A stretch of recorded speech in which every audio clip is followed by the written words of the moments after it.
The Pocket Watch by C.K. Walker. When I was a child, there was nothing to eat.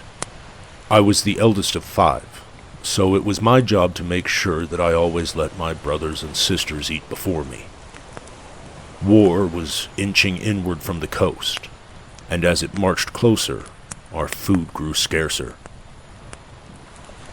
Animals fled the area, or were slaughtered and consumed in panic by the other families in our village. My father was a wise and cautious man, and so we waited to slaughter our 2 chickens until the fall, when grass and tree bark had become too hard to find or inedible. The other families knew we had chickens, and father stayed up all night, every night, to watch over them. He had to kill at least one boy from a neighboring town who had gone mad with hunger and tried to burn down our small home with a burning branch. When the chickens were naught but bones, and the bones had grown brittle and porous from mother's mini soups, my parents sent my 2 eldest siblings and I out to collect bugs and field mice for supper. We were hungry, but not quite starving until one morning we woke to the first frost, and there was nothing alive left to eat. My parents began to discuss the inevitable. Perhaps my father should go to the coast and sell his father's pocket watch to one of the drunken but well-paid soldiers. It was the only thing we had of value, and the only family heirloom my father had to pass down to me. I didn't want him to go. I was afraid war would arrive while he was gone, and I was too young and too weak to protect my mother and younger siblings. I begged him to stay, but he insisted it would be all right and promised to be back within 2 weeks. I was so scared that when he and mother were outside preparing his satchel, I smashed the pocket watch under my foot and placed it back in my father's half-rotted desk. My mother cried for days. Father did his best to comfort her as I watched them peel the leather from my father's boots and boil the hide for dinner. The next night, Mother found a dead rat and boiled away the disease with the new fallen snow from outside. The next evening, she filled our bellies with rat bones and more melted snow. My little brother Albert kept everyone awake that night, crying over his hunger. He begged for all the things we'd eaten when we had had a garden and animals. Beef stew, white rolls, succulent corn, and spiced lamb. He made all of our stomachs moan and torture us, and I soon screamed at him to be quiet while my mother sobbed from her room. Father stroked Albert's hair for hours, and then went back into his and mother's room, shutting the door behind him. Albert moaned until the thin light of dawn peeked through our threadbare curtains. I could hear father in his room, tinkering with the watch. My hunger had long worn out my fear of soldiers, and I silently prayed that he could repair it. Father worked on the pocket watch all through the day and into the night.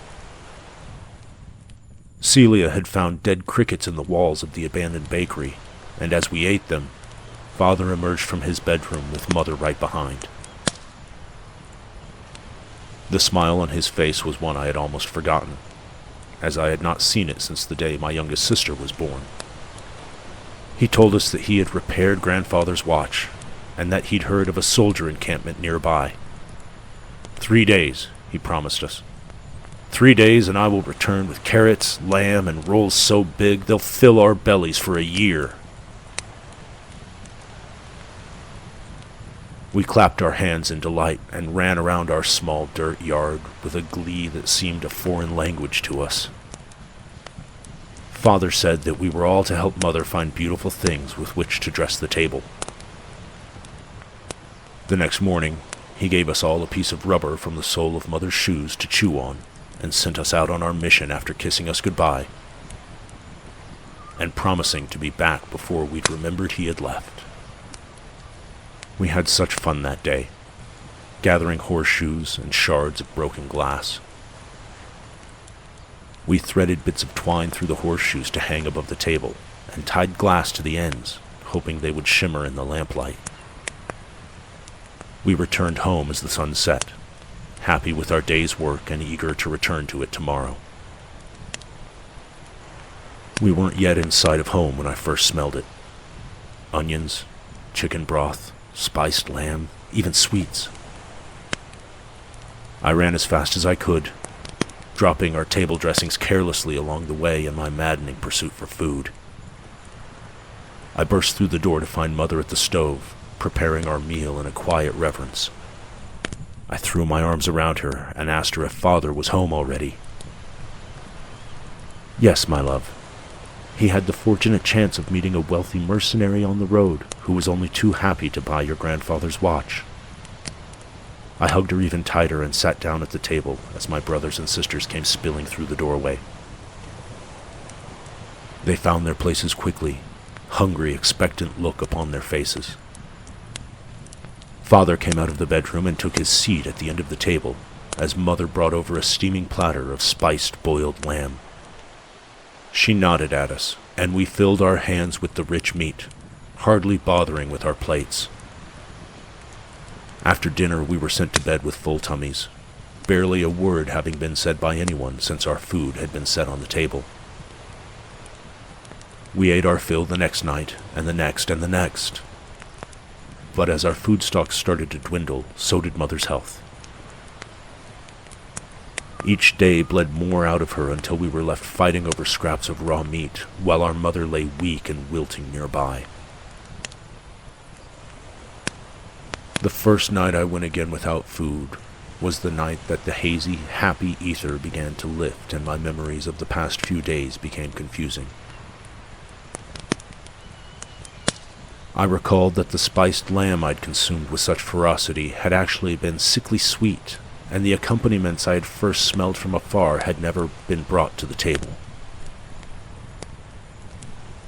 I couldn't remember Mother eating anything in all the days since Father had returned. Instead, she'd sat quietly next to us at the table, staring at the pile of gray meat we consumed with such fervor.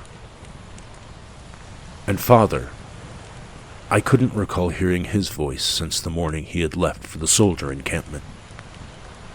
His chair had sat empty, night after night. And as the peripherals of my memory formed shape, I couldn't be entirely sure he'd ever been there at all. At least not since the morning he had cut pieces of rubber from Mother's shoes at the table. Frightened and starved, I didn't sleep until the darkest hours of the night. The following morning, when Mother emerged from her room, I asked where Father had gone. She told me he'd left to become a soldier and sent us out to peel bark off the bushes in the forest. Father never returned.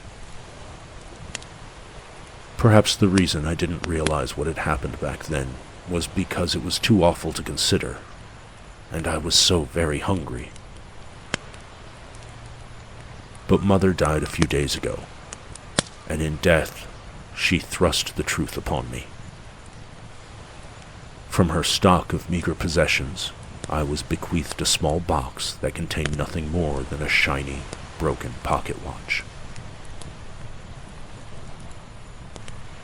Perhaps she wanted me to remember it all. The only hope of our survival that I'd smashed under my heel. My father's last, loving hug before he sent us to collect dressings for the feast. The overly seasoned gray meat, and the rancid smell that had begun wafting out from under Mother's door, becoming more pungent each day. My father sacrificed more for his family than most ever would. I used to lament that I had nothing to remember him by, no family heirloom to pass down to my own children. But now I have his pocket watch, a thing I cannot give to my children. Not because the glass is shattered, not because the gears are cracked. I cannot part with the watch because it is a curse that I must bear. for the shiny, contorted metal has never lost the sickening smell of that sweet, silvery meat. If you found any value in the story you just heard, please give us some value back by liking, commenting, following, subscribing, and sharing the link with your friends. If you'd like to support us directly, please visit the Cram Network on patreon.com. That's CRAMM. Or search Cram Network on YouTube, Spotify, or Twitch to find even more shows you'll enjoy.